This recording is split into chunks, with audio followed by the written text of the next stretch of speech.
Imagina una de las franjas de tierra más áridas del planeta.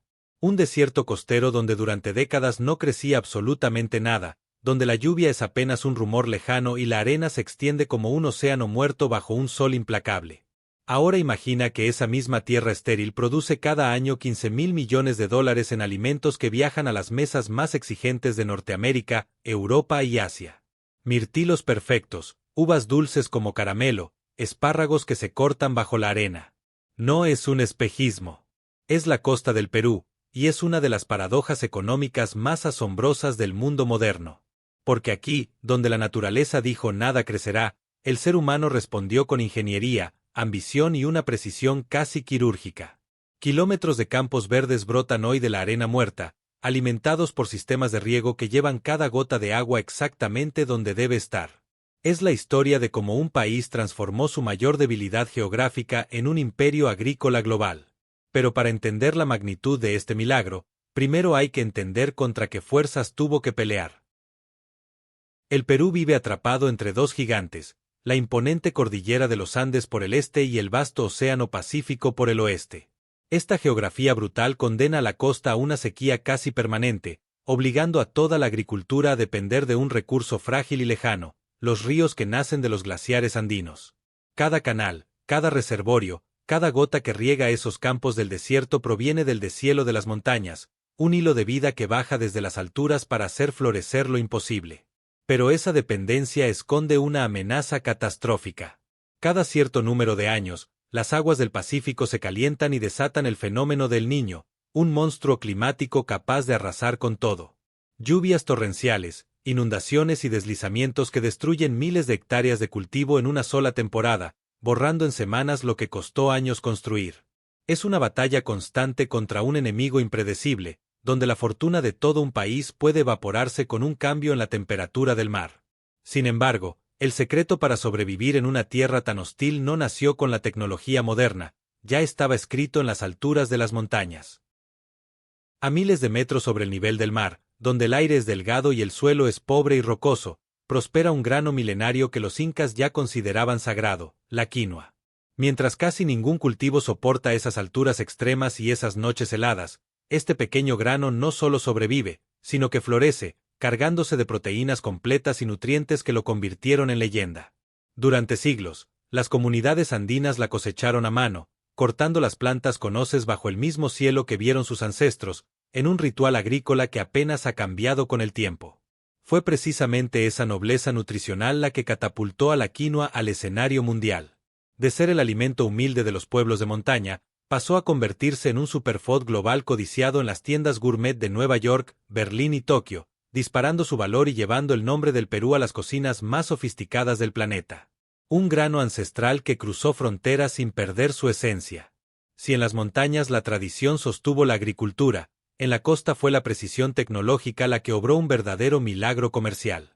Hablo del mirtilo, el arándano azul, la baya que convirtió al Perú en el líder mundial indiscutible de sus exportaciones en apenas una década.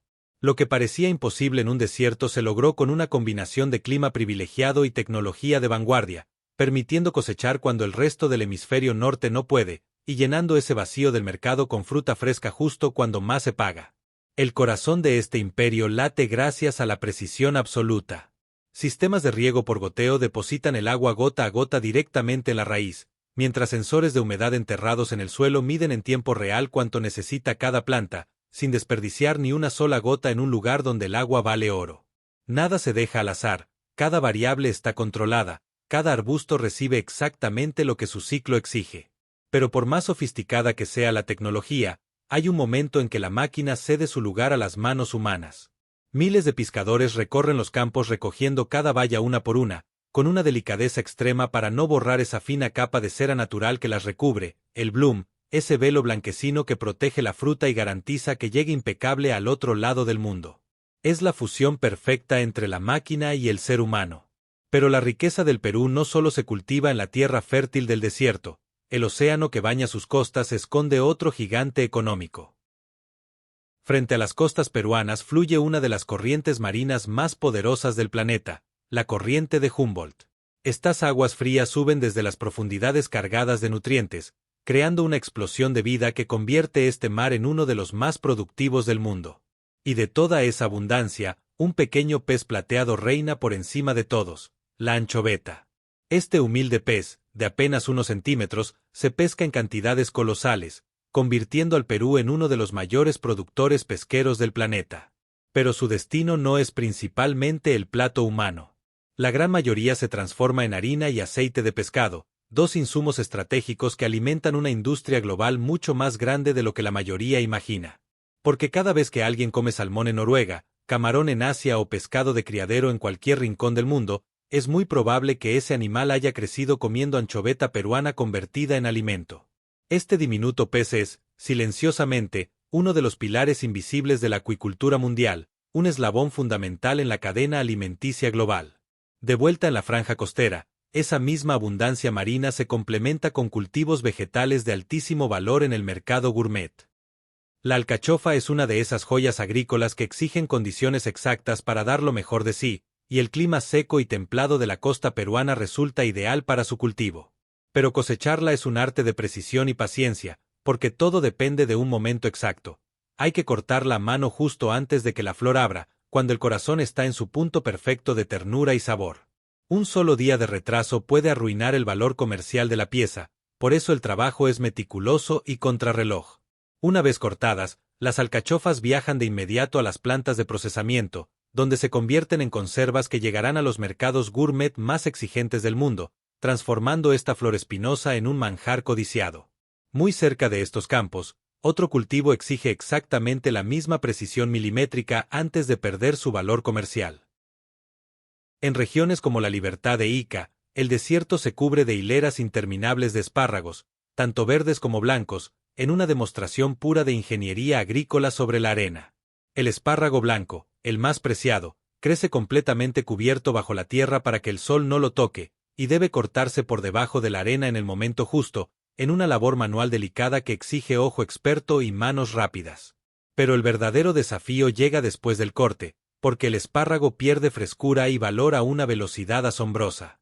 Por eso, la logística es impecable. Una cadena de frío perfectamente sincronizada que lo transporta refrigerado desde el campo hasta los mercados de Estados Unidos y Europa en cuestión de horas, conservando intacta esa frescura que el consumidor final paga a precio premium. Más allá de las grandes agroexportaciones orientadas al comercio exterior, existe una tradición ancestral que sostiene la alimentación diaria en las montañas. En lo alto de los Andes, lejos de los grandes puertos de exportación, una pequeña criatura ha sostenido la alimentación de las familias durante milenios, el cuy.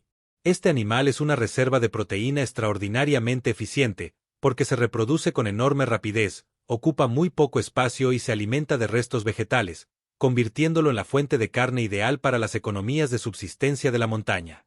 Lo que durante siglos fue un alimento cotidiano y humilde de la cocina andina ha dado un salto sorprendente en los últimos años. Hoy el cuy se ha convertido en un símbolo gastronómico, un plato de identidad cultural que aparece en restaurantes de alta cocina y ferias tradicionales, elevando una costumbre ancestral a la categoría de orgullo nacional. Y para cerrar el círculo del milagro costero, falta el fruto que aprovecha la radiación solar continua del desierto. El desierto peruano ofrece algo que pocos lugares en el mundo pueden igualar: sol constante e ininterrumpido durante prácticamente todo el año. Esa radiación continua, combinada con una irrigación controlada al milímetro, crea las condiciones perfectas para producir uvas de mesa sin semilla que son sencillamente impecables, firmes, dulces y de un color uniforme que enamora a la vista. Gracias a este clima privilegiado, el Perú cosecha en contraestación, justo cuando los grandes mercados del hemisferio norte no tienen producción propia. Así, mientras Norteamérica atraviesa su invierno, las uvas peruanas llegan frescas a sus estantes, dominando un nicho de altísimo valor y cerrando con broche de oro el círculo de este asombroso milagro agrícola del desierto. Toda esta impresionante maquinaria agrícola peruana demuestra el poder de la ingeniería humana para transformar desiertos en vergel. Sin embargo, no importa cuántos miles de millones se inviertan en canales, sensores o tractores autónomos, existe un eslabón biológico fundamental sin el cual la agricultura moderna colapsaría por completo. Un motor invisible que opera en los campos de la potencia agrícola más grande del mundo. En Estados Unidos, la agricultura ha alcanzado niveles de mecanización que parecen sacados de la ciencia ficción. Tractores guiados por satélite, drones que monitorean cultivos, inteligencia artificial que predice cosechas. Y sin embargo, toda esa tecnología descomunal depende de un pequeño insecto para sobrevivir. La abeja melífera es responsable de polinizar más de 90 cultivos clave, un servicio biológico valorado en unos 15.000 millones de dólares anuales que ninguna máquina ha logrado replicar. Es la gran paradoja de nuestro tiempo. La civilización más tecnológicamente avanzada de la historia sigue dependiendo, para su alimento, de una criatura diminuta que existe desde mucho antes que nosotros. Sin ella, los supermercados perderían buena parte de sus frutas, verduras y frutos secos. Para entender la magnitud de esta fuerza de trabajo, debemos mirar dentro de las cajas de madera que pueblan los campos. Dentro de cada caja de madera existe una sociedad perfectamente organizada, una de las estructuras sociales más fascinantes de la naturaleza. En el centro reina una sola hembra fértil, la reina, cuya única misión es poner huevos sin descanso. A su alrededor, decenas de miles de obreras cumplen cada tarea imaginable: buscar néctar, cuidar a las crías, construir los panales y defender el hogar con su propia vida. La ubicación de estas colmenas nunca es al azar. Se colocan estratégicamente orientadas hacia el sol de la mañana, para que los primeros rayos despierten temprano a la colonia y en su jornada de trabajo. Cuando la población crece demasiado, la colmena entra en su dinámica más espectacular: el enjambre, ese momento en que una parte de la colonia se lanza al aire en una nube zumbante buscando fundar un nuevo hogar. Mantener este equilibrio social no es tarea fácil, requiere la lectura atenta de un ojo humano experimentado. Con movimientos pausados y un ahumador en la mano, el apicultor se acerca a las colmenas envuelto en un ritual que exige calma y experiencia. El humo tranquiliza a las abejas, adormece sus instintos defensivos y le permite abrir la caja sin desatar el caos. Entonces comienza la verdadera lectura, porque cada marco de cera que extrae es, en realidad, un reporte de vida. En esos panales, el apicultor lee la salud de toda la colonia, la cantidad de crías, las reservas de miel y polen, la presencia y el vigor de la reina. Si detecta escasez, aporta alimento suplementario para que la colmena no colapse. Si la reina envejece o falla, la reemplaza para asegurar la continuidad de la colonia. Es un trabajo de precisión donde un ojo experto marca la diferencia entre la vida y la muerte del enjambre. Pero en el modelo estadounidense, las abejas no se quedan fijas en un solo lugar, protagonizan una de las migraciones más extrañas del planeta. Cada mes de febrero se desata uno de los espectáculos logísticos más increíbles y desconocidos del mundo. Bajo el manto de la noche, un enjambre de camiones cruza Estados Unidos de punta a punta transportando más de 2 millones de colmenas cargadas en tráilers, en una migración masiva y coordinada que parece imposible. Se viaja de noche porque, con la oscuridad y el frío, las abejas permanecen dentro de sus cajas, tranquilas y a salvo durante el largo trayecto. El destino de esta caravana colosal es uno solo: el Valle Central de California, donde miles de hectáreas de almendros esperan florecer al mismo tiempo. Sin estas abejas viajeras, la mayor producción de almendras del planeta simplemente no existiría, porque los árboles necesitan ser polinizados en una ventana de apenas unas semanas.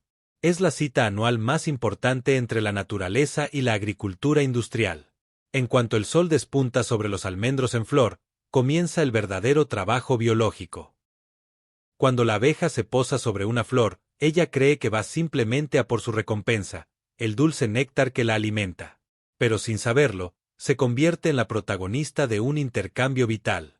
Mientras se mueve entre los pétalos, miles de diminutos granos de polen se adhieren a los pelos de su cuerpo y sus patas, viajando con ella de flor en flor y fecundando cada una que visita. Este gesto aparentemente insignificante multiplica el rendimiento de los cultivos y garantiza una fruta más uniforme, más abundante y de mejor calidad. Y todo debe ocurrir dentro de una ventana de tiempo reducidísima, mientras los árboles están en flor, en una carrera contra el reloj donde millones de abejas trabajan sin descanso para asegurar la cosecha de todo un año.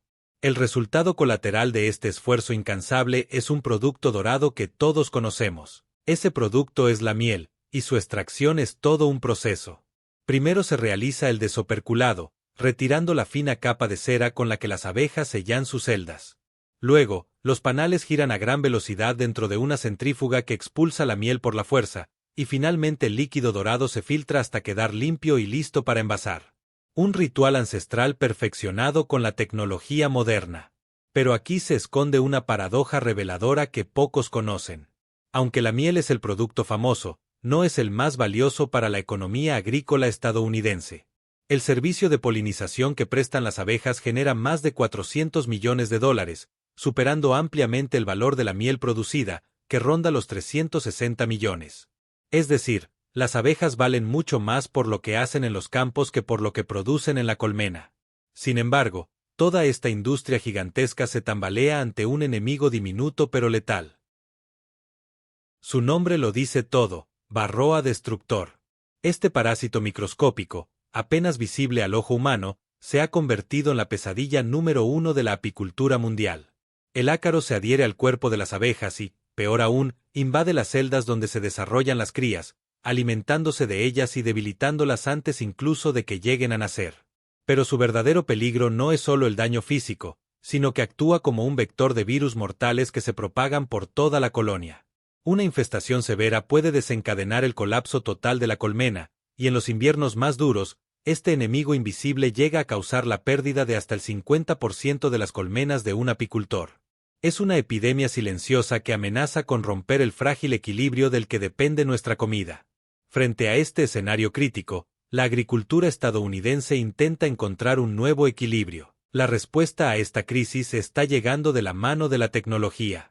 Hoy comienzan a instalarse sensores acústicos y térmicos dentro de las colmenas, dispositivos capaces de escuchar el zumbido de la colonia y medir su temperatura para detectar problemas mucho antes de que sean visibles. Es como darle a cada colmena un monitor cardíaco permanente, permitiendo al apicultor actuar a tiempo y salvar a las abejas antes del colapso. Pero la solución no es solo tecnológica, también es un cambio de mentalidad. Cada vez más se apuesta por crear corredores florales y paisajes sostenibles que ofrezcan a las abejas alimento variado y refugio durante todo el año, en lugar de exprimirlas al máximo. Porque al final, la gran lección es tan sencilla como profunda: no podemos permitirnos agotar a la pequeña criatura que, en silencio y sin pedir nada a cambio, mantiene en pie a toda la humanidad. El futuro de nuestro alimento depende de que aprendamos a cuidarla.